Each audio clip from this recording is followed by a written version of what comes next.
Snooker was once hugely popular across the UK, but over the past 25 years, local snooker halls have been shutting down at an alarming pace. So why has the sport slowly fallen into decline? Before answering that question, let's first hear what Stephen Hendry had to say. It's become so popular in billiard sports, it's exploded in clubs everywhere, where in the UK in terms of clubs, it's gone on a decline. Obviously, there's costs involved and of properties and stuff, and making snooker pay as a business in the UK has become very, very difficult. He believes snooker is a sport caught between business and tradition.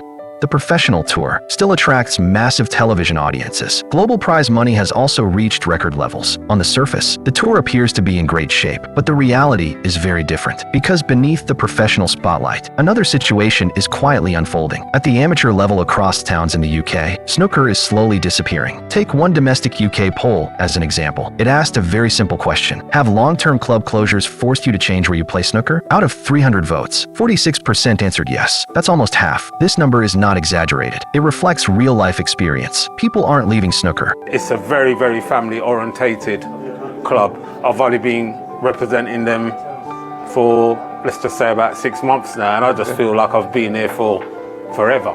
Back in the 1980s, snooker in the UK was more than just a sport. It was a social habit. Snooker clubs were everywhere, above pubs, or in dedicated venues in city centers. They were affordable, easy to access, and full of strong community spirit. But in just 20 years, that entire ecosystem collapsed. Property prices surged. City centers were redeveloped. Rising rents wiped out profit margins. Meanwhile, snooker tables failed to evolve. They remained large, expensive, and took up huge amounts of space. In a world obsessed with speed and efficiency, snooker began to feel like a slow, outdated product. If you're a club owner, without a deep emotional attachment to the game, the final decision becomes obvious. This isn't snooker's fault, but it is the challenge the sport now faces. While snooker struggles in the UK, a completely different story is playing out elsewhere. Globally, snooker is not declining. It has simply shifted location over recent decades. China is now the largest snooker market in the world. From clubs and arenas to schools and televised events, the sport is supported at every level. Thailand has long produced top players. Saudi Arabia is also investing heavily in elite tournaments. From a World Snooker Tour perspective, all of this makes perfect sense. That's where the money is. Governments and sponsors are willing to invest. That's where the sport is growing. But this raises a troubling question. Has the World Snooker Tour neglected grassroots snooker at home? If the sport survives only through TV audiences or historic venues like the Crucible, what happens when today's professionals retire? The consequences could be severe.